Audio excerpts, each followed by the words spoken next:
माघ मजन संग साधुआ धूड़ी कर स्नान।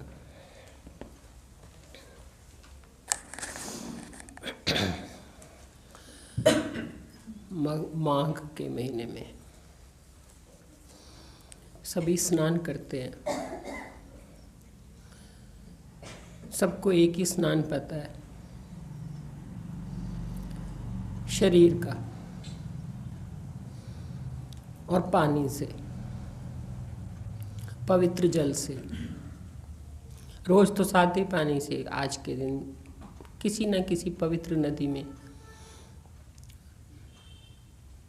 स्नान से क्यों समझते हैं हम कि पुण्य मिलेंगे। इससे ज़्यादा देह आत्मवादी को न स्नान पता है, न पुण्य पता है और न जरूरत महसूस होती है। पर संतों को चूंकि जरूरत महसूस होती है, इसलिए वो पता रखते हैं कि क्या यही स्नान है, क्या इस स्नान से सब काम हो जाएंगे, इस स्नान से हम तर जाएंगे। ये स्नान तो करते हैं हर साल, फिर वैसे के वैसे दुखी सुखी विक्षिप्त अशांत क्यों हैं। कौन सा ऐसा स्नान है जो सबको पवित्र कर दे, वास्तव में पवित्र कर दे। शरीर तो कभी पवित्र होता ही नहीं। वास्तविक पवित्रता कहाँ से आए। तो संतों ने चूंकि वास्तविक पवित्रता की मांग रखी, वास्तविक तरने को समझने की कोशिश करी, तो उन्होंने खोज भी करी कि कौन सा ऐसा स्नान है जिससे पवित्रता भी सच्ची मिले और जो मैल दिखती नहीं वो मैल भी हमें दिखे और हम उसे उतार सकें। जब तक मैल नहीं दिखेगी तो पवित्रता की मांग बस मांग ही रह जाएगी, क्योंकि मैल तो दिखी नहीं। इसलिए पहले संतों ने पवित्रता की मांग रखी, फिर मैल को समझने की कोशिश करी। मैल हमें भी समझनी चाहिए यदि हम वास्तविक पवित्रता की मांग रखते हैं। वास्तविक पवित्रता वो जो पवित्रता एक बार मिले फिर हमसे बिछुड़े नहीं। ये पवित्रता रोज लेते हैं, रोज बिछुड़ जाती है। यूं कहो बदलने वाली है। कभी पवित्र होता नहीं, पर ठीक है, भाव बनते हैं, वो भी अपनी जगह, शरीर की आवश्यकता है। पर ये पवित्रता ऐसी है जो एक बार कोई पवित्र हो जाए तो फिर अपवित्र नहीं होता। पर मैल भी तो मालूम हो कि क्या लगी हुई है। इसलिए संतों ने कहा कि यदि इस मैल को समझना चाहते हो तो आओ क्या करो, माघ मजन संग साधुआ धूड़ी कर स्नान। मार्जन कर, मज्जन कर। मार्जन का मतलब होता है, जैसे हमने एक शब्द कहते हैं मांझना, बर्तन को मांझना, भावलपुरी में बोलते हैं ऐसे मांझना। ये शब्द आया है मार्जन से, और मार्जन शब्द का ही गुरु नानक जी ने प्रयोग किया मंजन। इसी से मंजन शब्द बना, जहाँ तक मुझे दिखता है। मार्जन, मंजन, मांझना, मंजन, ये एक ही शब्द के यूं कहो रूप बदल गए। मार्जन का मतलब होता है शुद्धिकरण, यूं कहो खोट निकालना।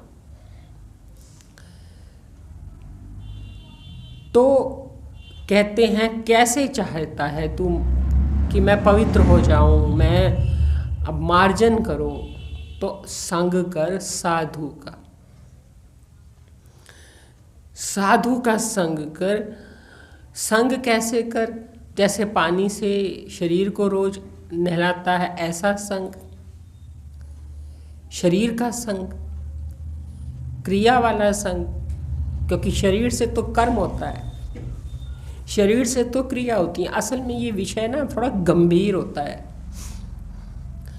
और यदि आप एकांत में इसे सोचोगे तो आपको पता चलेगा कि ये कितनी बात यूं कहो संग्रांत नहीं है, गंभीर चिंतन है, बहुत गंभीर चिंतन है। क्योंकि मैल उतारनी है और संतों के धूली में स्नान करना है, संतों की संग करना है ताकि उनकी धूली में स्नान कर सके। संग किस लिए करना है? कोई प्रतिष्ठा के लिए, कोई मैं को बढ़ाने के लिए, कोई अपना वजूद सिद्ध करने के लिए, खुद को साधक दिखाने के लिए नहीं। एक ही उद्देश्य है साधु का संग, कि उनकी धूली में स्नान करना है। कुछ बनना नहीं है, बल्कि स्नान करके शुद्ध होना है। मैल नहीं चढ़ानी कि मैं बड़ा हो गया, मैं ये बन गया, मैं वो बन गया, कि मैं साधक हो गया, कि मैंने साधु का संग किया। नहीं, वो कहते हैं साधु का संग करके, संग कर साधु का, जिससे धूली में स्नान कर। किस लिए संग कर साधु का? ताकि तू धूली में स्नान कर सके। अब वो धूली में स्नान करना, और दूसरा काम क्या होता है मकर संक्रांति के दिन? स्नान दान। मुख्य स्नान और दान है, इसलिए पहले स्नान और फिर दान। बिना स्नान किए दान तो होता नहीं। कुछ दान ऐसे होते हैं जो बिना स्नान किए होते हैं, जैसे ग्रहण वगैरह के। ये दान तो स्नान के बाद ही होता है। तो ये स्नान होगा तब दान होगा, तो पहले धूली में स्नान करो। आगे बताएंगे वो कि स्नान करेंगे तो क्या उतरेगा, धूली में स्नान करने से क्या उतरेगा। ये उतर जाए तो तुम दान कर सकते हो। इसलिए क्या दान करना है? हरि का नाम ध्याई सुन सबना नु कर दान। हरि का नाम, जो हरे का अंतःकरण में प्रत्येक चेतन अभिन्न ब्रह्म, जिसे विचार सागर दर्पण कहता है। प्रत्येक चेतन अभिन्न ब्रह्म का मतलब है हरि। हरि मतलब हर एक में रहने वाला, हर अंतःकरण में रहने वाला। उसको शास्त्रीय भाषा में कहते हैं प्रत्येक चेतन अभिन्न ब्रह्म। प्रति एक में जो चेतन रहता है वो अभिन्न है ब्रह्म से, उसी का नाम हो गया हरि, हर एक में रहने वाला। तो हरि का नाम, जो प्रत्येक चेतन अभिन्न ब्रह्म है, जो हरि है, उसका नाम ध्याना, यानी ये निश्चय करना कि सभी में एक ही चेत सत्ता है, वही चिद सत्ता ब्रह्म से अभिन्न है। कब समझ आएगा? जब पहले स्नान होगा, उसके बाद जब सब में एक ही अभिन्न चेतन दिखेगा, तब जीवत्व का दान हो जाएगा, बाध हो जाएगा, त्याग हो जाएगा। सबनानु कर दान, वशिष्ठ नहीं रहेगा, उपित हो जाएगा। सबना को मतलब विशेषणों को, आरोपों को, अपवाद हो जाएगा। शास्त्रीय भाषा को यदि आप सुनोगे तो सेम टू सेम वही बात है, बस शब्दों का फर्क है। शास्त्र कहता है आरोप का अपवाद करो। आरोप किसका किया? प्रपंच का। विचार चंद्रोदय कहेगा प्रपंच का आरोप और अपवाद, और विचार सागर दर्पण कहेगा वशिष्ठ चेतन कल्पित है। उपाधि से विशेषण होते हैं, विशेषण विशिष्ट के स्वरूप में प्रवेश करते हैं, उपाधि उपित के स्वरूप में प्रवेश नहीं करती। और साक्षी का अंतःकरण उपाधि है, जीव का विशेषण है। अब विशेषण जिसे अपना लगता है अंतःकरण, वो अपने में उसका आरोप कर लेता है। आरोप करता है तो उसे लगता है कि ये मेरे हैं या मैं ऐसा हूँ। लेकिन जब कहते हैं कि तू प्रत्यक्ष चेतन अभिन्न ब्रह्म यानी साक्षी ही ब्रह्म है ऐसा जानेगा, तो फिर वशिष्ठता यानी जीवत्व यानी कृतित्व भोक्तृत्व यानी अंतःकरण का संग, इसका तू दान कर देगा यानी त्याग कर देगा। अपने में अंतःकरण नहीं देखेगा। यही तो साधन है। ज्ञान के रास्ते सबसे महत्वपूर्ण साधन यही है। यही होश बनाए रखना कि अंतःकरण उपाधि है और उपाधि उपित के स्वरूप में प्रवेश नहीं करती, मेरे स्वरूप में प्रवेश नहीं करती। मैं अलग हूँ, उपाधि अलग है। उपाधि पर उपित सवार जरूर होता है, वृत्ति पर मैं आरूढ़ होता हूँ, पर वृत्ति मेरा स्वरूप नहीं है। वृत्ति के विशेषण हैं।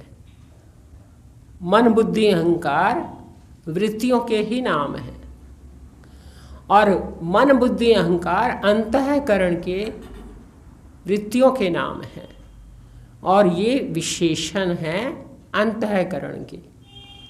जो इसको अपने मानता है वो जीव है, जो कहता है ये मेरे नहीं हैं वो साक्षी है, और साक्षी को ही प्रत्यक्ष चेतन कहते हैं। प्रत्येक में रहने वाला चिद सत्ता। प्रत्यक्ष चेतन ही अभिन्न है ब्रह्म से। इसलिए साधु के संग से स्नान हुआ, और स्नान से जो उतरा वो तो मैल उतरेगी, वो तो आप बताएंगे आगे। लेकिन साधु के संग से जो स्नान हुआ, यही स्नान हुआ कि उपाधि मेरे स्वरूप में प्रवेश नहीं करती। और दूसरे रूप में कहो विशेषण का यानी कर्तृत्व का, ज्ञातृत्व का, भोक्तृत्व का, ध्यातृत्व का, दृष्टापने का, सबका दान कर दिया। सबनु कर दान। दान का मतलब है दे दो। किसको दे दो? जिसकी है उसे दे दो। इंद्रियों के संग से ज्ञाता कहलाता हूँ। संग ना करूँ तो ज्ञाता। ज्ञान करना इंद्रियों का गुण है, मेरा नहीं। इसलिए इंद्रियों का गुण मान लिया तो मैं ज्ञाता नहीं हूँ। कर्म इंद्रियों का कर्म करना है तो इंद्रियों का जान लिया तो मैं करता नहीं हूँ। ध्यान करना मन का काम है, ये जान लिया तो मैं ध्याता नहीं हूँ। विचार करना बुद्धि का काम है, ये जान लिया तो मैं विचारवान नहीं हूँ या मैं जानने वाला नहीं हूँ। स्मृति रखना, चिंतन करना, चिंता करना, ये काम चित्त का जान लिया तो मैं चिंतन करता नहीं हूँ या चिंता करता नहीं हूँ। सबनु कर दान, सबनानु कर दान। जो जिसका धर्म है उसका जान लिया। इंद्रियां इंद्रियार्थों में खेले हैं, यह है धार के। यही धार के ब्रह्म के ध्यान से कर्म करे जो फल त्याग के। पापों में वो नहीं डूबे। पाप ही तो उतारने के लिए स्नान करते हैं ना आज के दिन, पुण्य बनाने के लिए। पाप क्या है? जन्म और कर्म अपने में मानना। सबनानु कर दान, सबका दान कर दे। जो जिसका है उसी का जान ले। अपने में असंगता पहचान ले। जब तू अपने में असंगता पहचान लेगा तो तुझे तेरा क्या हो जाएगा, दान हो जाएगा, आरोप का अपवाद हो जाएगा। दान का क्या मतलब है, ये मानना कि मेरी नहीं है, जिसको दी जा रही है उसी के लिए थी इसलिए दी जा रही है। ईश्वर भी हमें जो देता है जतला के नहीं देता। सबसे बड़ा दानी तो ईश्वर है, क्योंकि वो जतलाता नहीं, जो भी देता है बस दे देता है। हम ऐसा देता है कि हमें लगता है हमारा ही है, हमें ये भ्रम हो जाता है कि हमारा ही है। इतना उदारता से देता है कि लेने वाले को लगे कि ये है ही मेरा, मेरा ही था, कभी किसी ने दिया है ये उसे पता ही ना चले। इसलिए सबसे बड़ा दानी ईश्वर है। संत कहते हैं सबसे बड़ा दानी कौन है, ईश्वर, जो देता है पर जतलाता नहीं, और ऐसा देता है कि तुम्हें लेने वाले को लगता है ये मेरा ही है। इतनी उदारता से देता है। तुम भी इतनी उदारता से दान करो कि इंद्रियां कहें हाँ ये ज्ञान तो मेरा ही काम है। और वास्तविकता है, ये समझ ही सच्चाई है कि इंद्रियां कहें कर्म हम ही करते हैं, तू असंग रह, तेरे में करता है ही नहीं। इंद्रियां अपना ही गुण माने, मन अपना ही, जिसे कहा गुण गुणेषु वर्तन्ते, गुण गुणों में है खेले, गुण ही गुणों में खेलते हैं। तो इसको कहा उन्होंने सबनानु कर दान। अब चूंकि पहले स्नान की बात आई थी तो अब कह रहे हैं जन्म कर्म मल उतरे मनते जाए। जन्म और कर्म की मल उतरे। अब मल क्या है, मैल क्या है? जैसे अभी हमने कहा पवित्रता की इच्छा तो सबको होती है, जो अपने को जैव मानता है वैसी पवित्रता चाहता है। विवेकी कहते हैं शरीर की पवित्रता तो सभी कर लेते हैं, इसमें कोई बड़ी बात नहीं है, डुबकी लगाई हो गए पवित्र। यहाँ कौन सी डुबकी लगाएं जो ऐसे पवित्र हों कि फिर अपवित्र ना हो? तो उन्होंने कहा साधु के संग से पवित्र होंगे, साधु की धूली में स्नान करने से होंगे। और साधु की धूली क्या है? उनके शब्द, उनके विचार, उनका चरित्र, उनका आचरण, उनकी निष्ठा, उनकी स्थिति। उसी से मालूम पड़ता है कि ऐसा भी हो सकता है कि कोई करता भी हो पर नहीं करता हो, कोई देखता भी हो पर नहीं देखता हो, सुनता हो पर नहीं सुनता हो।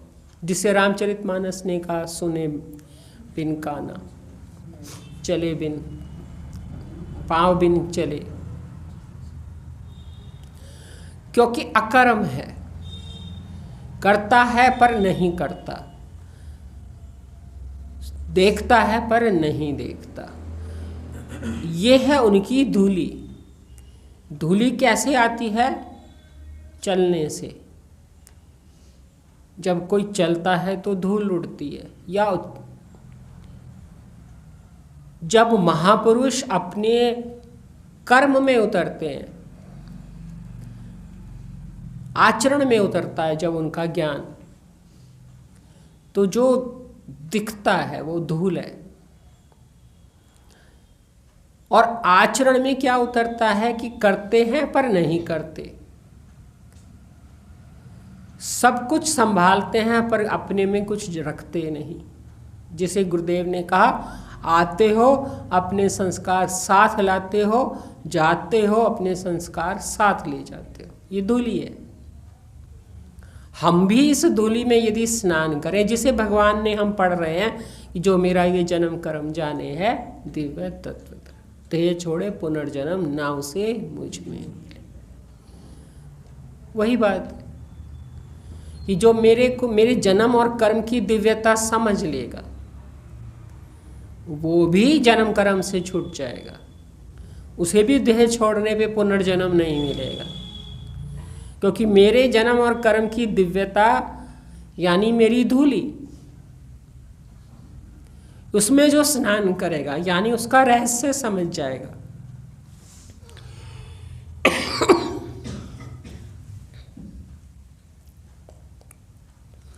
जो उसका रहस्य समझ जाएगा वो भी समझ जाएगा कि कुछ ऐसा भी होता है कि करके भी कोई नहीं करता,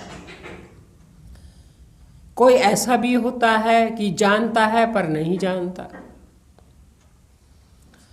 इसलिए अकर्म में जो रहते हैं या यूं कहो समता में जो रहते हैं, साक्षित्व में जो रहते हैं, उनकी स्थिति को देख के जिज्ञासु जब उसमें स्नान करता है, डूबता है, नहाता है, संग करता है, तो उसके भी चित्त में ये प्रश्न खड़ा होता है कि ये स्थिति कैसे आए। और यही साधु के संग का स्नान करने का फल है। तो जब उनके जन्म की दिव्यता समझ आई कि वास्तव में जन्म नहीं लेते, जन्म नाश बिना है, यानी अजन्मा तत्व है, तो अजन्मा तत्व एक देश में तो रहता नहीं, एक काल में तो रहता नहीं, तो अजन्मा तत्व तो सर्व है। और यदि वो सर्व है तो आप रूप से सभी के अंतःकरण का अधिष्ठान है। तो यदि अजन्मा है भगवान, या गुरुदेव कहते हैं मैं अजन्मा हूं, तो फिर उनकी मैं जो अजन्मा है वो तो सर्व है। अजन्मा मैं कभी एक देश में तो हो नहीं सकती, नींद आ रही है?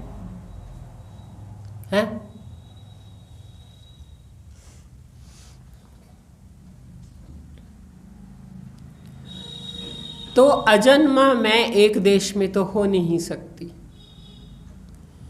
इसलिए यदि वो अजन्मा है तो फिर सर्वदेश में है, सर्वकाल में है, और सर्वदेश और सर्वकाल में है तो वही प्रत्यक्ष चेतन अभिन्न ब्रह्म आप रूप से है।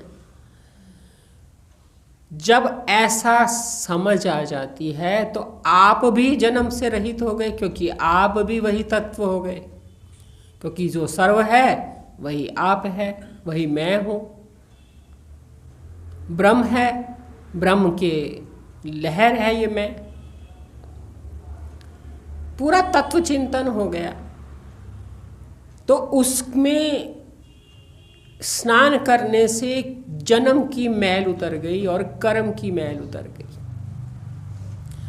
यानी अजन्मा को पहचानने से अपने में जन्म पने का भ्रम की मैल उतर गई। जन्म का, जिसे भगवान ने कहा जन्म नाश बिना मैं हूं, भूल तो नहीं गए? भगवत गीता रिवाइज कराई होगी आप लोगों ने।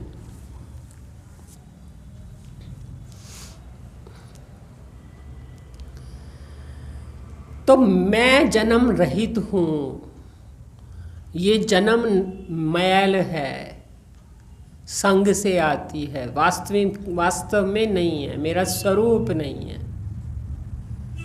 संग से आती है, यानी अविद्या के संग से आती है, माया के संग से आती है, भेद बुद्धि से आती है, जन्म की मैल और कर्म की मैल। तो जब स्नान किया धूली में, जन्म की मैल उतरी, कर्म की मैल उतरी। कर्म कहाँ होते हैं? जन्म वाले में। जिसका जन्म नहीं है वो कर्म कैसे करेगा? क्योंकि कर्म करने के लिए तो परिच्छिन्न वस्तु चाहिए और परिच्छिन्न ही की आवश्यकता चाहिए। संसार में सारे दुख कहाँ से आए? जन्मने वाले के संग से, या कहो इसे जन्मने वाले में ही सारे दुख हैं। और कर्म भी सारे कौन करता है? यही जन्मने वाला। सुख भी सारे कौन देता है? यही जन्मने वाला।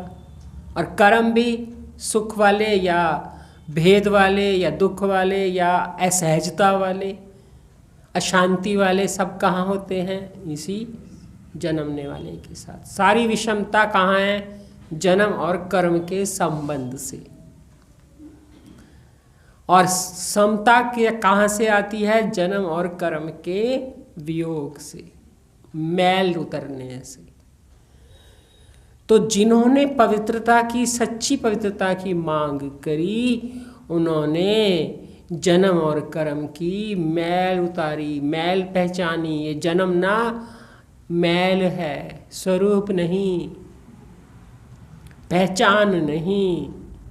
मैल तो उतारी जा सकती है, स्वरूप चमड़ी नहीं।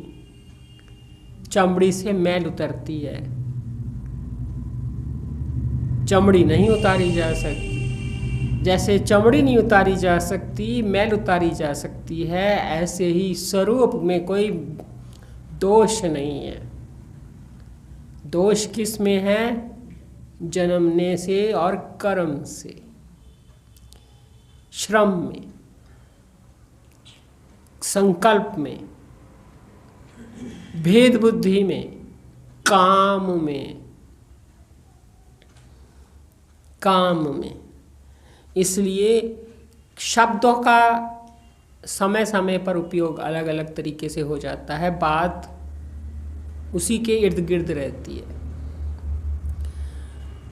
जन्म कर्म मल उतरे, मनते जाए गुमान। जब जन्म और कर्म का आरोप अपने से उतार दिया, मैल समझ लिया। मैल उसे ही कहते हैं जो आरोपित होती है। और कोई एक चीज आके आरोपित करती है, दूसरी चीज आके उसका अपवाद कर देती है। पानी उसका अपवाद कर देता है, साबुन उसका अपवाद कर देता है। अपवाद करने के बाद साबुन भी गया, पानी भी गया, पानी भी सुखा दिया। साबुन को पानी से हटा दिया, पानी को तौलिए से सुखा दिया। फिर वही के वही हो गए जो मैल से पहले थे। मध्य की प्रतीति है मैल, मध्य की प्रतीति है साबुन, मध्य की प्रतीति है जल। निज में ना मैल है, ना निज में जल है, ना निज में साबुन है, और ना सब जो आरोप किया उसका अपवाद कर दिया, और अपवाद का भी फिर अपवाद कर दिया। जो अपवाद करता है वो स्वयं अपवादित हो जाता है। मैल का अपवाद किसने किया? जल ने, साबुन ने। यहाँ साबुन की बात तो नहीं, जल की बात। जल का भी फिर आप अपवाद कर दोगे, गीले में तो नहीं कपड़े पहन लोगे, सुखाओगे ना बदन। क्यों? जो हो वही हो गए, वही तो हो गए। पवित्रता का मतलब क्या है? पवित्रता आई नहीं, पवित्रता पहले से ही थी। जल ने मैल उतारी, फिर जल स्वयं भी नहीं रहा। इसलिए मनते जाए गुमान, मन से गुमान भी जाए, उतारना भी जाए और उतारने वाला भी जाए। जन्म कर्म मल उतरे, मनते जाए गुमान। मन से कर्म के कर्तापन भी गया और कर्तापन को बाधित करने वाला चिंतन शक्ति, विचार शक्ति भी जाए। समझ रहे हो? मन और अहंकार ये दोनों साथ रहते हैं। कर्म और जन्म की मैल किसने पकड़ी? मन और अहंकार ने।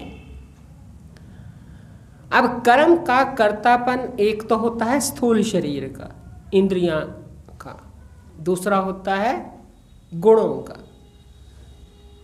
गुण गुणों में है खेल। गुण का दूसरा नाम है मन और गुमान। हालांकि गुण तो स्थूल शरीर में भी हैं, सतरजतम, ज्ञानेंद्रियां सतोगुण की, कर्मेंद्रियां रजोगुण की, और मन बुद्धि अहंकार भी सतरजतम। इसलिए कोई गुमान ना रह जाए, मन से जाए गुमान। मैल उतरी तो गुमान चला गया, मैल ने गुमान दिया था, यानी गुमान क्या चीज हो गई? समझो मैल से आने वाली असहजता। मैल क्या है? असहज करती है। नहा लो गर्मियों के दिनों में तो खास तौर से, सर्दी में भी नहाने का अपना मजा है, पर गर्मी में तो नहा लो तो ठंडक पड़ गई, सहज हो गए। जो असहजता थी वो गई गर्मी की। और आदत पड़ जाए तो कभी भी हो, असहजता तो आती है, सर्दी हो के गर्मी हो, नहा के ही सहजता होती है। तो जो असहजता थी वो गई, सहजता आ गई, लौट आए अपने में, जैसे थे वैसे हो गए। नहा के वो जो असहजता थी कि जब तक नहाए नहीं थे, नहाना है, नहा लिए, सहज हो गए, वही हो गए जो होना था। असहजता चली गई, अशांति चली गई। इसी का नाम है जब जन्म और कर्म की मैल उतरी, मन से गुमान चला गया, असहजता चली गई, वापस सहज हो गए। सहज हो गए मतलब जिसे उन्होंने कहा समता में आ गए, स्थिर बुद्धि हो गई, बुद्धि स्थिर हो गई। इतना ही काफी है, कल कर लेंगे बाकी। तो मनते जाए गुमान, ये ध्यान दीजिएगा कि इनको हम विचार करें, गंभीर चिंतन करें इस बारे में, तभी हमें बात की गहराई समझ में आएगी कि महापुरुष हमें कौन सा स्नान कराना चाहते हैं और कौन सा दान कराना चाहते हैं, और इस स्नान और दान से क्या आरोपित कर रखा है जिसका अपवाद हो जाएगा। अब आरोप का नाम मैल कर दो या दान कर दो, पहले वो मैल है, फिर वो मैल उतर गई, आरोप का अपवाद हो गया, तो दान भी हो गया, यानी त्याग हो गया। जो था मेरा नहीं वो अपने आप ही मैंने छोड़ दिया, क्योंकि मुझे अपनी वास्तविकता पता चल गई, असंगता पता चल गई। तो असंगता पता चलते ही जो मेरा नहीं था वो मेरे से स्वयं ही भी छुड़ गया। मैंने उसका त्याग क्या किया? वो तो मैं था ही नहीं, खुद ही त्याग हो गया। तो किसी तरह भी बात को समझें, पर समझना ये है कि संतों की धूली में ही स्नान होता है, और संत के संग में स्नान के बाद ही हम जो हम नहीं हैं उससे हम अपने को अलग कर पाते हैं, दान कर पाते हैं, छोड़ पाते हैं, त्याग कर पाते हैं, और वही हो जाते हैं जो वास्तव में हम हैं। इसी का नाम है जीवन मुक्ति। जीते जी मुक्ति, यानी अपना जीवन भी है लेकिन बांध नहीं रहा, मुक्त कर दिया उसने। जीवन तो चल रहा है पर जीवन में श्वास चल रहे हैं, बंधन नहीं चल रहा, मुक्ति चल रही है।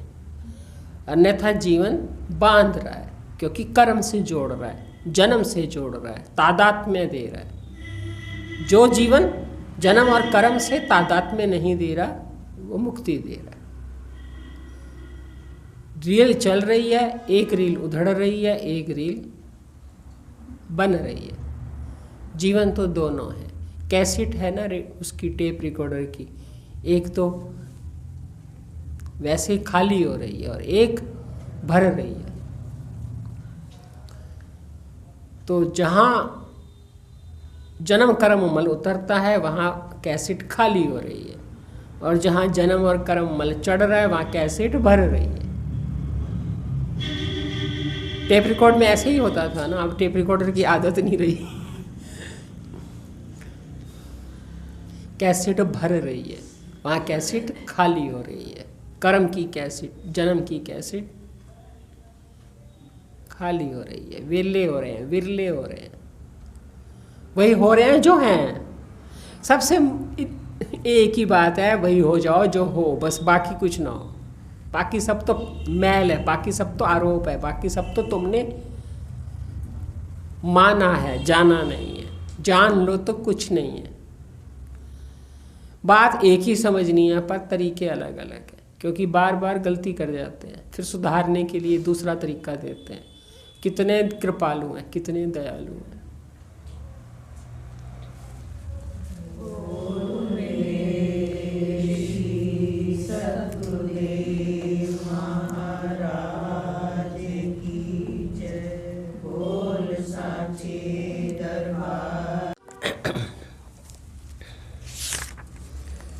हाँ जी। जन्म कर्म मल उतरे, मनते जाए गुमान, काम क्रोध न मोहि ये, विनसे लोभ स्वान।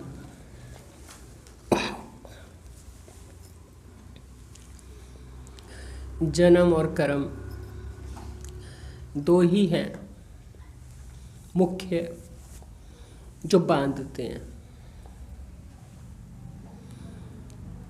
और क्या जीवात्मा किसके इर्द गिर्द घूमता रहता है? जन्मने वाले के और कर्म के। जो जन्मे हैं उनके और उनके कर्मों के, यानी रूपाकृतियां और उनकी कर्म। अब जन्मने वाला आपका भी शरीर है और जन्मने वाले दूसरों के भी शरीर है। सब जन्मने वाले यानी मरण धर्मा है। जो जन्मा है वो मरने के लिए ही जन्मा है। इसलिए जिसे भी आपने जन्म दिया है उसे आपने मरने के लिए जन्म दिया है। जिसने आपको जन्म दिया है उसने भी आपको मरने के लिए ही जन्म दिया है। आप किसी को भी ऐसा नहीं जन्म ना दे सकते जो मरने के लिए ना दिया गया हो। इसलिए जो भी वस्तु उपजी है वो विनष्टि है। जन्मना सुखकारी लगता है, लेकिन जब इस दृष्टिकोण से देखो कि जो भी जन्मा है वो मरने के लिए जन्मा है। जिसे पूज्य बीजी महाराज कहते थे, जो बच्चा एक दिन का भी हो गया तो क्या कहते हैं, एक दिन का हो गया, बीत गया उसका एक दिन, यानी इतना वो मर चुका। यदि उसकी आयु 90 साल है तो 90 साल से एक दिन कम हो गई।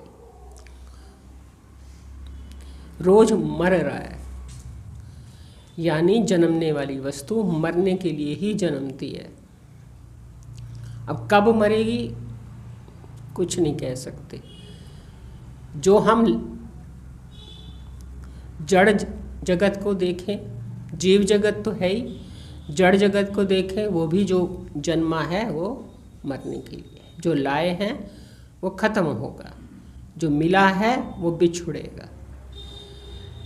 इसी के इर्द गिर्द मनुष्य का जीवन चलता है। पर संत कहते हैं इससे ऊपर उठो, इसी के इर्द गिर्द जीवन ना चलाओ, इससे थोड़ा ऊपर उठो, जन्म कर्म से ऊपर उठो। तो जब जन्म कर्म से ऊपर उठाने के लिए साधु का संग हुआ और जन्म कर्म मल उतरे, मनते जाए गुमान, अब कह रहे हैं काम क्रोध ना मोहिए, विनसे लोभ स्वान। जो इस जन्म और कर्म से ऊपर उठना चाहता है, यानी अपनी जिंदगी इसी में ख्वार नहीं करना चाहता, जन्मने वाले और इसके कर्म के इर्द गिर्द जो अपनी जिंदगी खत्म नहीं करना चाहता, जन्मने वाले से जो जिंदगी मिली है उसका सदुपयोग करके इससे ऊपर उठने के लिए, इसी में ख्वार करने के लिए नहीं। तो इससे ऊपर उठने वाले के लिए संत का संग मिला, उसकी धूड़ी में स्नान किया, उसके वचनों को सुना, उससे जन्म कर्म की मल उतरी और मन से गुमान गया और काम क्रोध ना उपजे, विनसे लोभ स्वान। इसी जन्मने वाले के तादात्म्य से सारे विकार पैदा होते हैं। काम, क्रोध, लोभ, मोह और लोभ, इसी की महत्व बुद्धि से, इसी की सत्तत्व बुद्धि से, इसी की मैं बुद्धि से, इसी की मेरा बुद्धि से जब जीवन इसके इर्द गिर्द चलता है तो यही विकार खड़े होते हैं, काम, क्रोध, मोह और लोभ। कह रहे हैं गुरु नानक जी, जब मन से अहंकार चला गया, काम चला गया, क्रोध चला गया और ये मोहित नहीं करते, ऐसा नहीं अब चला गया मतलब काम क्रोध मोहित नहीं करते। भगवत गीता इसे कहेगी, काम क्रोध से उपजे वेग जो अंत तक सह लेता है वो सुखी नर मुक्त। वो आगे आएगा, काम क्रोध से उपजे वेग जो अंत तक सह लेता है। वहाँ कहते हैं वेग को जो सह लेता है, उपजने वाले वेग को जो सह लेता है। कुछ वेग सहने चाहिए, कुछ वेग सहने नहीं चाहिए, वो फिर हम समय पे आपको बताएंगे कि क्या है वहाँ पर भगवत गीता में। इसी को दूसरे तरीके से यहाँ कह रहे हैं कि काम क्रोध ना मोहिए, काम क्रोध उसे मोहित नहीं करते। कामना खत्म कैसे हो सकती है? क्योंकि कामना संकल्प का नाम है। कामना मतलब स्वार्थ एक होता है फल की इच्छा, उसका मतलब है कि जो हो रहा है उसमें हम, जैसा हो रहा है उसमें हम महत्व फल का कर रहे हैं, सुख का कर रहे हैं या दुख से बचने का कर रहे हैं। जो हो रहा है उसमें राजी नहीं है। पर ऐसा कोई नहीं है कि जो हो रहा है उसमें उसकी आवश्यकता ना हो। आवश्यकता सबकी होती है, लेकिन कोई उस आवश्यकता पूर्ति में अत्यंत प्रसन्न या अत्यंत नाराज होता है, क्योंकि वो आवश्यकता उसको बहुत सुख दे रही होती है या दूसरे की आवश्यकता उसे बड़ा दुख दे रही होती है। लेकिन जब आवश्यकता सिर्फ आवश्यकता रह जाए, फल की इच्छा उसमें ना हो, यानी आवश्यकता बहुत सुख भी ना दे और बहुत कष्ट भी ना दे, बहुत दुख भी ना दे, तब हम कहेंगे काम क्रोध न मोहिए। काम और क्रोध उसे मोहित नहीं करते, यानी कामना उठी, आवश्यकता उठी, पर उसे मोहित नहीं कर रही है, यानी उसकी आंखों पे पट्टी नहीं बन रही है। मोह का काम होता है हमारी आंखों पे पट्टी बन जाना, हमें सही ना दिखना। जैसे खाना पेट के लिए है, प्राणों के लिए है, पर जब आंखों पे पट्टी बन जाती है तो स्वाद में मोहित करता है, रस बुद्धि मोहित करती है, और पसंद नहीं आता तो वो बुरा लगना भी, बहुत क्रोध उपजता है, वो भी मोहित करना है। ऐसे हर विषय को आप समझ लीजिए, रूप है, शब्द है, स्पर्श है, रस है, गंध है, जब ये मोहित करते हैं तो अत्यंत आकर्षण के कारण मोहित करते हैं, या यूँ कहो बहुत सुख बुद्धि के कारण मोहित करते हैं। और जब सुख बुद्धि बहुत होगी तो फिर दुख बुद्धि भी बहुत होगी, इसलिए वो मोहित नहीं करते। काम क्रोध ना मोहिए विनसे लोभ स्वान। इसको आप ऐसे भी ले सकते हो कि काम क्रोध और मोह नहीं रहते, पर मोह नहीं रहते वो उसके अलग से नहीं उन्होंने कहा, इसलिए काम क्रोध ना मोहिए।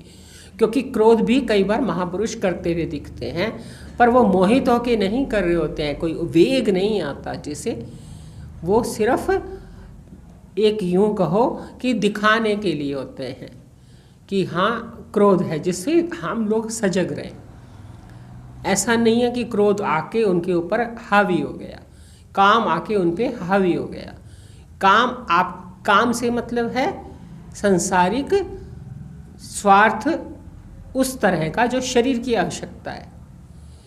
लेकिन यदि उसमें अत्यंत महत्व बुद्धि होगी तो वो मोहित कर जाएंगे, और महत्व बुद्धि नहीं होगी तो वो मोहित नहीं करेंगे। और विंशे लोभ स्वान, लोभ तो नष्ट ही हो जाएगा, श्वान है वो ऐसा लोभ श्वान है जो बार बार किसी भी चीज़ में तृप्त नहीं होता, उसको और चाहिए और चाहिए। तो काम क्रोध तो मोहित नहीं करते, लेकिन लोभ उसका अतृप्ति खत्म हो गई, इसलिए लोभ तो बिल्कुल नष्ट हो जाता है।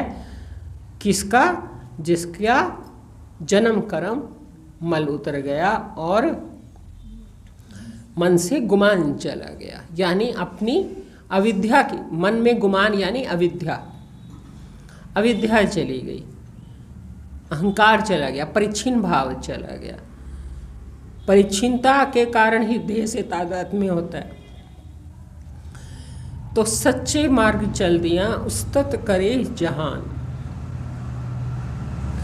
सत्य के मार्ग पर चलने वाले की जहाँ स्तुति करता है, और ये तो परस्पर है, ऐसा तो है नहीं कि पूरा जहाँ किसी की स्तुति करता है या पूरा जहाँ सत्य की तरफ चलने वालों की कदर करता है। लेकिन जो सच के मार्ग पे चलते हैं उनको सब में चूंकि परमात्मा दिखाई देता है, इसलिए वो उस सत तत्व के नाते, उस आत्मा के नाते सबकी स्तुति करते हैं। उनकी भी कोई स्तुति कर सकता है जो सच की कदर करता होगा, लेकिन वो सबकी करेंगे क्यों? जैसे पूज्य जी एक शब्द बोला करते थे कि अरे तू सच्ची है। कोई अत्यंत कामना वाला व्यक्ति भी है, वो भी सच्चा है।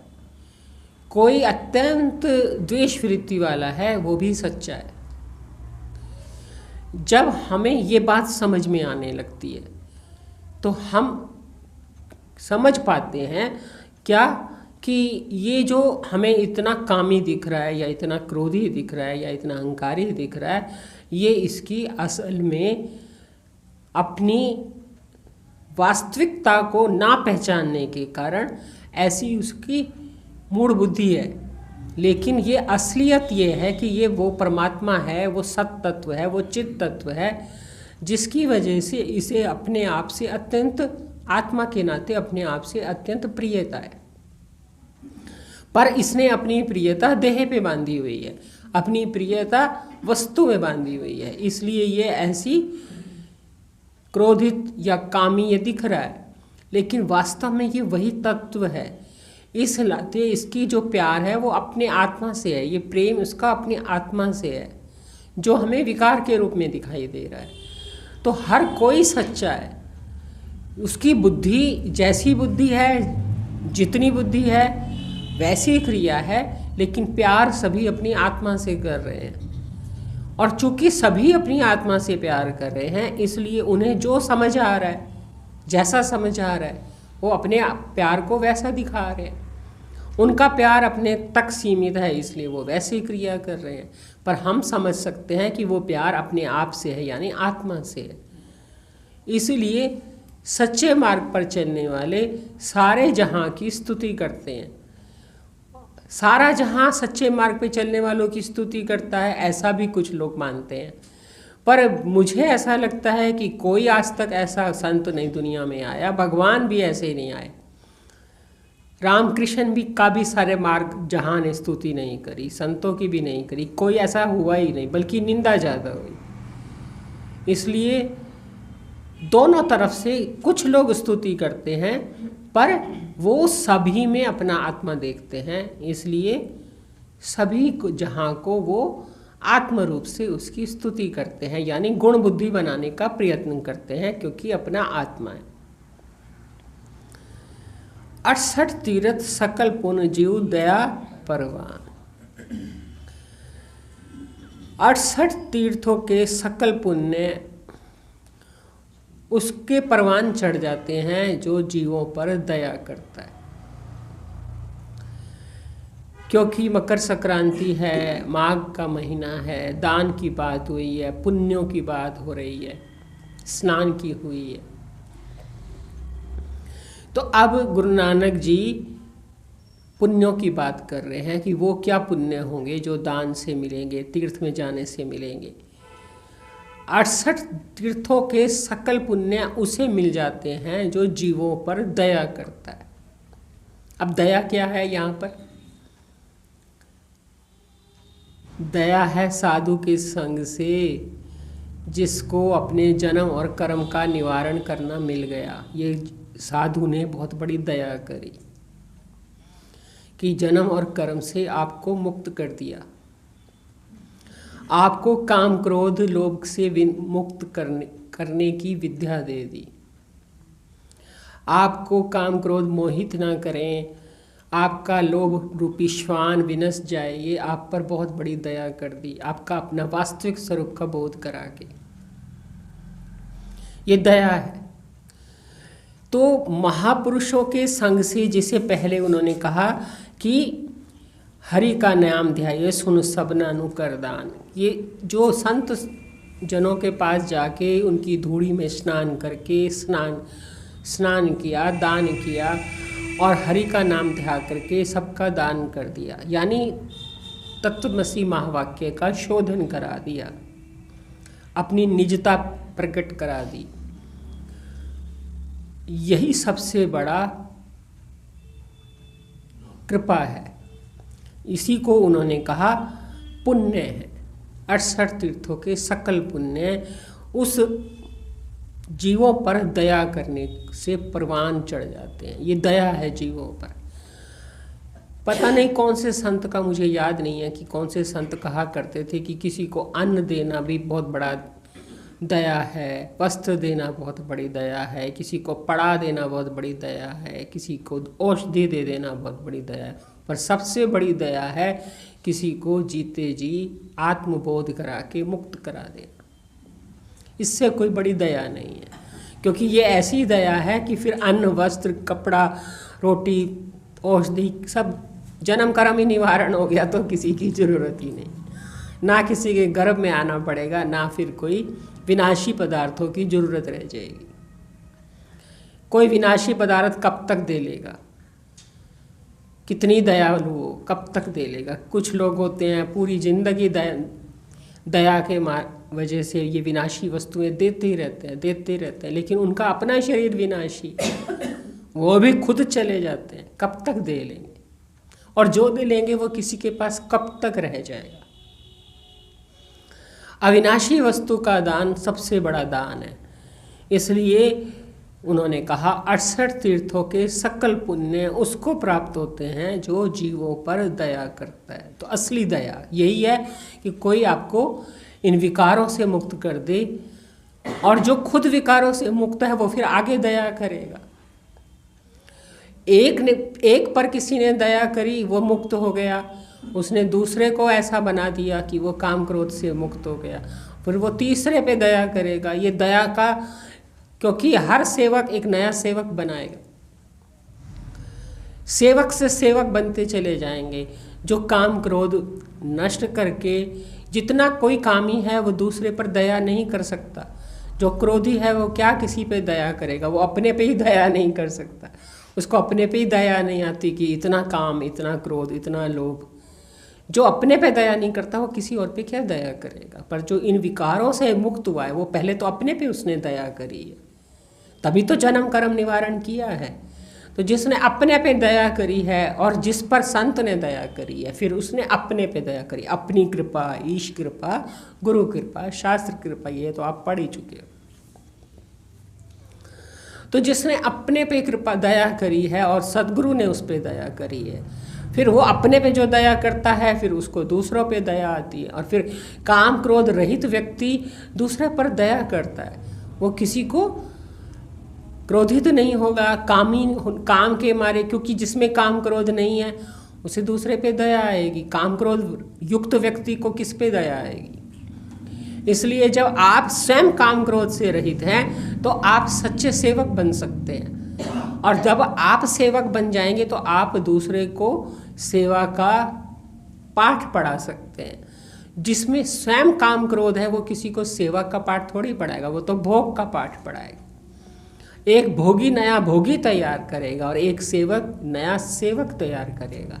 इस तरह से जीवों पर दया फैलती जाएगी, दया का विस्तार होगा और भोगी लोग नए भोगी तैयार करेंगे। तो ये एक पर की हुई दया अनंत लोगों पर दया हो जाती है। तो ये जीवों पर दया करने से परवान चढ़ जाती है, ये परवान चढ़ती चली जाती है, क्योंकि हर व्यक्ति सीखता जाता है कि भोग में कितने दुख हैं और योग में कितने सुख हैं।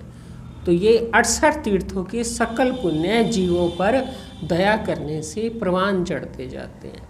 क्योंकि जितना कोई अंतःकरण से अपने आप को मुक्त करेगा उतना ही और दूसरे को भी मुक्ति का कहीं ना कहीं तो पाठ सिखाई देगा। जिसनु देवे दया कर सोई पुरख सुजान। सकल पुण्य जीवों पर दया करने से हो जाते हैं और जिसको वो दया करके दे देता है वही पुरुष सुजान हो जाता है, जानकार बन जाता है। जाने बिन ना होए प्रतीति, बिन प्रतीति नहीं भक्ति दृढ़ाई, ज्यों खगेश जल की चिकनाई। और जाने बिन ना होए प्रतीति, पर सोई जाने जैसे दे जाए, जानत तुम्ही हो जाए। सभी ने एक ही, सबके लगभग एक ही अनुभव हैं। इसलिए ये ध्यान दीजिएगा कि जिसको वो दया करके दे देता है वही पुरुष सुजान हो जाता है। कोई अपने आप से सुजान नहीं बनता, कोई देने वाला होता है तो वो सुजान बनता है। और जिसने अपने पे दया नहीं करी उसे कितना भी कोई दे दे वो लेगा ही नहीं, क्योंकि उसको अपने पे दया नहीं आती। उसे अपने काम क्रोध देख करके अपने पे दया नहीं आती, जन्म कर्म का तादात्म्य देख के दया नहीं आती, उसको अपनी भोग बुद्धि देख के अपने पे दया नहीं आती। तो कोई कितना दे देगा, तब भी जब वो नहीं दया करेगा। इसलिए जो अपने पे दया करेगा वही उनकी दया का पात्र है। जैसे जो डॉक्टर की दुकान पर बैठे हैं वही देखने के पात्र हैं। घर तो नहीं डॉक्टर देखने आएगा, जो स्कूल में एडमिशन लेगा वही पढ़ने का अधिकारी है। टीचर उस पर दया करेगा, लेकिन जो स्कूल में एडमिशन ही नहीं लेते वो बेचारे कैसे पढ़ेंगे। किसी ने उनको बताया ही नहीं कि पढ़ाई की क्या वैल्यू है, वो ऐसे ही रह गए। तो उनको किसी ने दया ही नहीं करी ना उनको। कई ऐसे होते हैं जिनको माता पिता दया नहीं करके पढ़ाते, लेकिन उन्हें पढ़ने का शौक होता है, पढ़ जाते हैं क्योंकि उन्हें अपने पे दया आ जाती है। तो अपने पे दया होनी भी बड़ी ज़रूरी है। मुझे ऐसे लगता है गुरुदेव की दया जितनी महत्वपूर्ण है उतनी अपने पे भी दया आनी बड़ी महत्वपूर्ण है। जब तक हमें अपने पे दया नहीं आएगी हम उनकी दया की कदर ही नहीं करेंगे, उस दया को समझेंगे ही नहीं कि हमारे पे क्या, किस वजह से ये विद्या हमें क्या दे सकती है, या हम कितने छूट सकते हैं, या हम अपने आप को क्या समझते हैं और हम हैं क्या। तो जो हम गलत समझते हैं और वो उन्होंने हमें यथार्थ समझाया, ये कितनी बड़ी दया हम पर करी, पर चूंकि हमें अपने पे दया नहीं आ रही तो हम समझ ही नहीं रहे कि उनके शब्दों में कितना रहस्य भरा है। इसलिए जिसनु देवे दया कर सोई पुरुष सुजान। वो देते हैं, हम भी सुजान हो जाते हैं, हमें भी अपने पे दया आ जाती है। पर दया आए अपने पर तभी सुजान हो सकते हो। जिन मिलिया प्रभु आपना नानक तिन कुर्बान। यदि प्रभु ऐसी वस्तु होता कि मंदिर में मिलता, मस्जिद में मिलता, गुरुद्वारे में मिलता, वृंदावन में मिलता,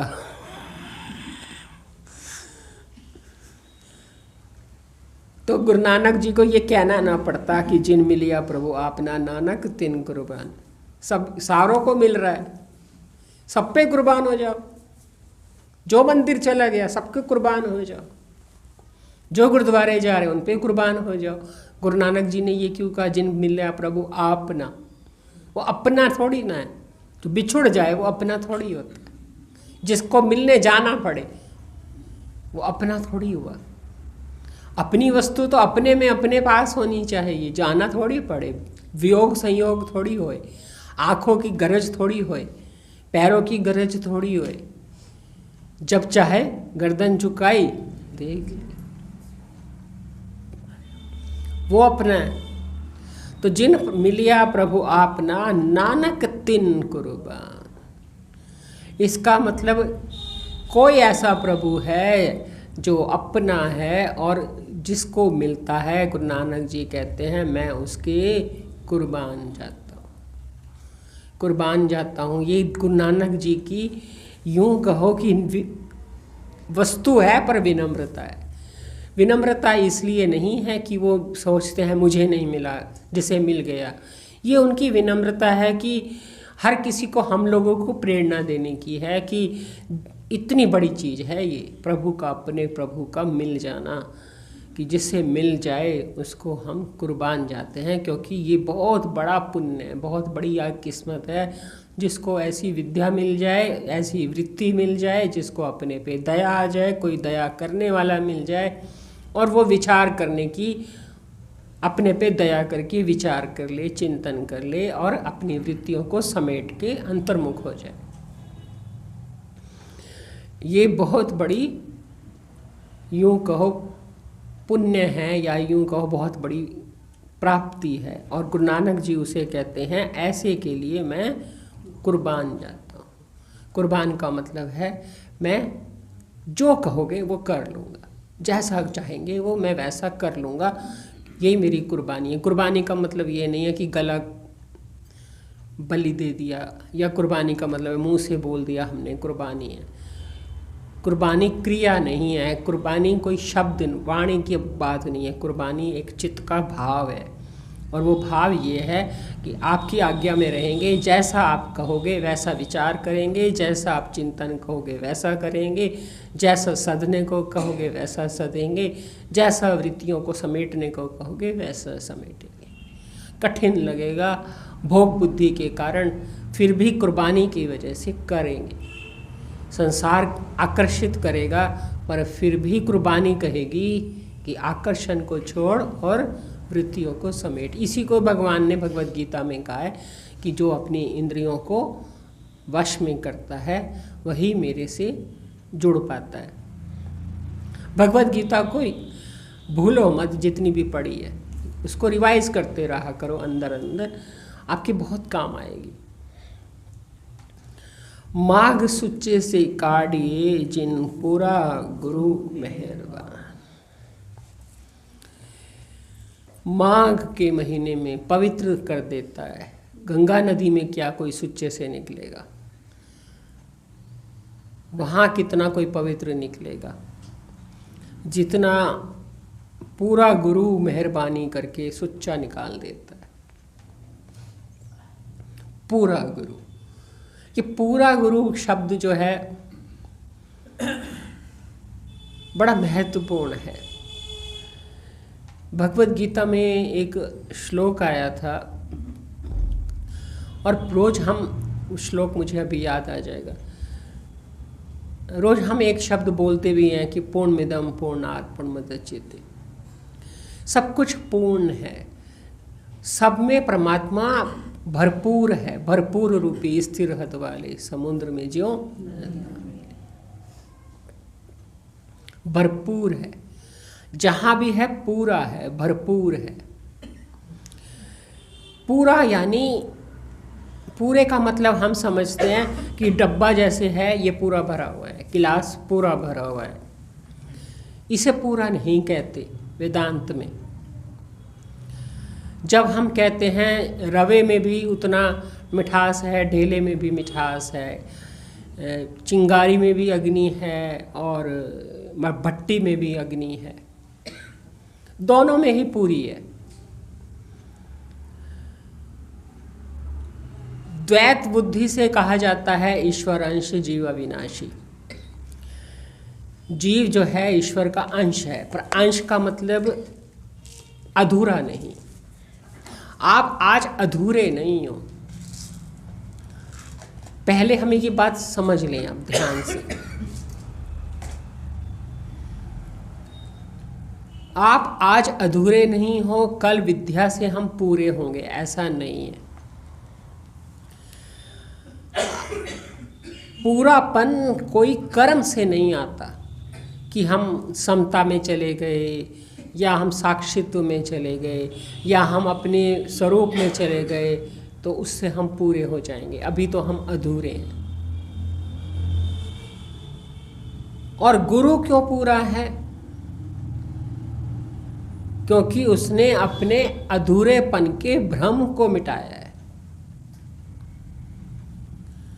या यूं कहो अभाव को मिटाया है। अधूरापन कहाँ से आया? अभाव से। यदि आप बात की कदर करो तो आप अपनी हर क्रिया के पीछे अभाव को देखो। आप क्यों बोल रहे हो?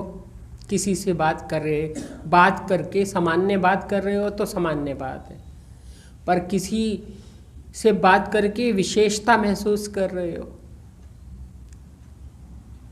तो कोई अंदर अभाव है जो आपको ये कह रहा है कि मैंने इससे बात कर ली, मेरा अभाव खत्म हो गया। जैसे मान लीजिए आप माँ बन के पुत्र से बात कर रहे हो, और पुत्र से बात कर रहे हो और ममता से बात कर रहे हो, तो माँपन आते ही एक अभाव आ गया, अधूरापन आ गया, जिसको पुत्र पने से वो अभाव की पूर्ति हो रही है और वो लग रहा है अब मैं पूरी हो गई, मेरा मातृत्व पूरा हो गया जब मुझे मेरे ममता का विषय मिल गया। ऐसे ही हर संबंध में है। जब आप खाने वाले हो तो पेट भरने से आपका अभाव पूरा हो गया, आपका अधूरापन पेट भर के पूरा हो गया। कोई चीज़ आप देखना चाहते हो, देखने की आप में लालसा है, अभाव लग रहा है, देख लिया, अधूरापन खत्म हो गया, क्योंकि लालसा थी देखने की। अब लग रहा है कि हाँ अब मैंने देख लिया, अब मुझे तृप्ति लग रही है, पूरापन लग रहा है। जब तक नहीं देखा था लग रहा था देखूं देखूं देखूं, सुनूं सुनूं सुनूं, बोलूं बोलूं बोलूं। हर क्रिया में काम वृत्ति का, काम का मतलब ही है जो आपको अधूरापन महसूस कराए। परिच्छिन्नता में हमेशा अधूरापन रहता है। आपको अपने पे जब दया आएगी तो ये चीजें खुद दिखाई देंगी। तो परिच्छिन्नता में हमेशा अधूरापन रहता है, अभाव रहता है, और लगता है कि कोई और मुझे उस मेरे अभाव को पूरा करेगा। जैसे हम खड़े नहीं हो सकते तो कुर्सी ने हमें वो अभाव पूरा किया, हम बैठ गए। अब हमें बैठने की बड़ी इच्छा हो रही थी क्योंकि हम खड़े नहीं हो पा रहे थे, वो अभाव चला गया। अब लग रहा है कि हाँ अब ठीक है, बैठ गए। ये काम वृत्ति शरीर के साथ इतनी जुड़ी रहती है कि वो ऐसे दिखाती है कि तू हमेशा अधूरा है, तुझे हमेशा कुछ चाहिए, और तेरी चाहत ये दृश्य पूरी करेगा। सुन रहे हैं? तुम दृष्टा होके दृश्य से, ये जो दर्शन दृष्टा दृश्य की त्रिपुटी है, ज्ञाता ज्ञान ज्ञेय की त्रिपुटी है, ध्याता ध्यान देह की त्रिपुटी है, भोक्ता भोग भोग्य की त्रिपुटी है। ये त्रिपुटी भेद बुद्धि में है, द्वैत में है, अद्वैत में तो है नहीं। तो अद्वैत में ये त्रिपुटी नहीं रहती, त्रिपुटी का लय हो जाता है। द्वैत में जब तक ये त्रिपुटी रहती है तो भेद बुद्धि रहती है, और भेद बुद्धि में हमेशा अभाव रहता है, अधूरापन रहता है। और जब ये द्वैत मिट जाए, अधूरापन मिट जाएगा, अभाव मिट जाएगा, क्योंकि काम रहे। जीतो शत्रु महाभाव काम, कैसे जीतो? आत्मनिश्चय दृष्टि से। तो पूरा गुरु मेहरबान। पूरे का मतलब आम लोग जब पूजे बीजी की बातें बहनें करती हैं तो वो इस तरह से करती हैं कि वो हर चीज़ में पूरे हैं, गुणों में, आकर्षण में, क्रिया में, विद्या में। उस तरह से नहीं होता। क्रिया में पूरापन नहीं देखा जाता, और क्रिया में पूरा कोई हो भी नहीं सकता। कोई बड़े से बड़ा महापुरुष एरोप्लेन तो नहीं चला लेगा, गाड़ी तो नहीं चला लेगा, कैसे पूरा हो सकता है? कोई पूरा पढ़ ही नहीं सकता संसार में, आज तक कोई पढ़ा ही नहीं है। कोई बहुत बड़ा साइंटिस्ट होगा तो वो साइंटिस्ट ही तो होगा, खाना थोड़ी बना लेगा, और खाना भी बना लेगा तो ट्रेन थोड़ी चला लेगा। सब कुछ कैसे कोई कर सकता है? क्योंकि ये विनाशी है और ये परिच्छिन्न है, यहाँ कोई पूरा नहीं हो सकता। लेकिन आम बहनें ऐसे ही अंदाजे लगाती हैं कि पूरे का मतलब है गुणों में पूरे, क्रिया में पूरे, इसमें पूरे। ऐसे पूरा थोड़ी होता है, पूरा तो कोई पढ़ता ही नहीं। पर जो जानता है कि मैं सर्व हूँ, वो कहता है मैं ही तो ट्रेन चला रहा हूँ, मैं ही तो फ्लाइट चला रहा हूँ, मेरे से अलग दूसरा है ही कौन। और जो बिल्कुल कुछ नहीं जानता, बिल्कुल मूड है, कुछ भी नहीं चला रहा, उसे अपना भी नहीं चलाना आता, अपंग है, चलना ही नहीं आता, मंद बुद्धि है, खाना भी नहीं आता, वहाँ भी मैं ही हूँ, वहाँ भी मैं ही हूँ। सब कुछ करना मेरे में है तो ना करना भी मेरे में है। अत्यंत अयोग्य भी मैं ही हूँ और सब योग्यता भी मेरी है। अयोग्य में भी मैं ही हूँ। कद बढ़ाना भी होता है और कद घटा भी सकता है वो, क्योंकि उसको घटाने और बढ़ाने से कोई फर्क ही नहीं पड़ता। ऐसा थोड़ी है कि जिनमें योग्यता है वहाँ वो हैं, जिनमें योग्यता नहीं है वो कहें यहाँ मैं नहीं हूँ, यहाँ तो कुछ है ही नहीं। चींटी में भी वही, ब्रह्मा में भी वही। चींटी तो कुछ नहीं कर सकती, उसमें तो हड्डी भी नहीं है, हड्डी भी नहीं है, ऐसे ही बेचारी मरी जाती है, बचा भी नहीं सकती, क्योंकि उसके तो शरीर में ऐसी जान ही नहीं है कि बचा ले खुद को। पर वहाँ भी वो कहते मैं हूँ। इसलिए पूरे का मतलब है जिसने अपने में कोई अभाव देखना, अधूरापन देखना का भेद छोड़ दिया, भ्रम छोड़ दिया। और परमात्मा सब में पूरा है, पूरे में पूरा है। जैसे अभी मैंने आपको उदाहरण दिया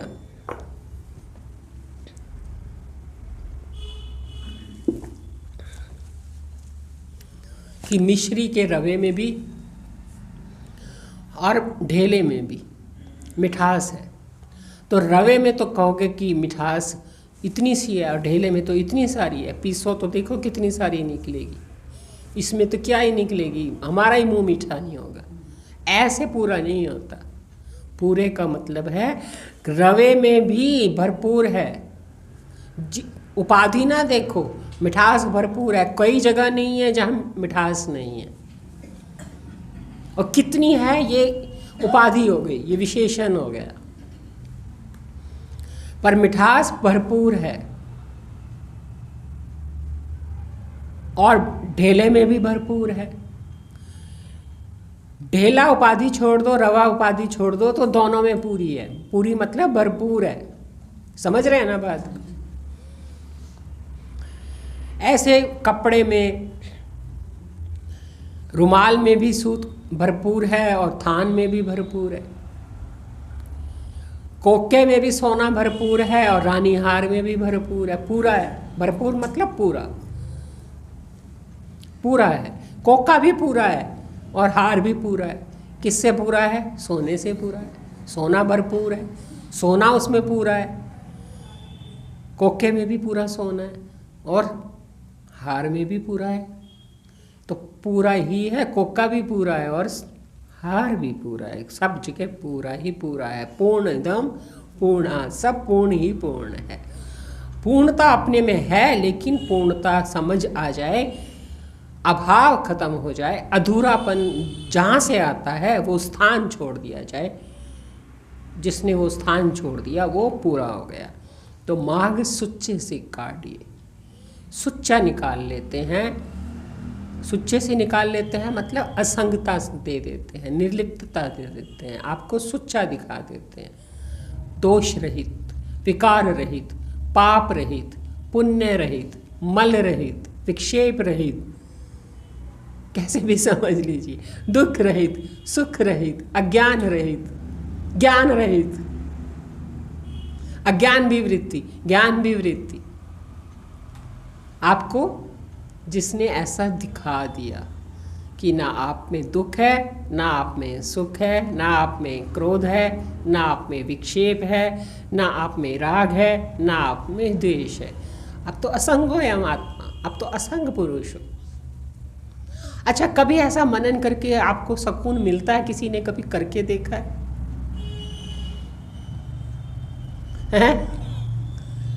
बहुत करने का मन करता मेरा। शुरू में तो मैं बहुत ही करती थी, असंगयम पुरुषा, असंगयम पुरुषा। ऐसे लगता है कि यही तो चाहते थे हम, यही तो हमारी मांग थी।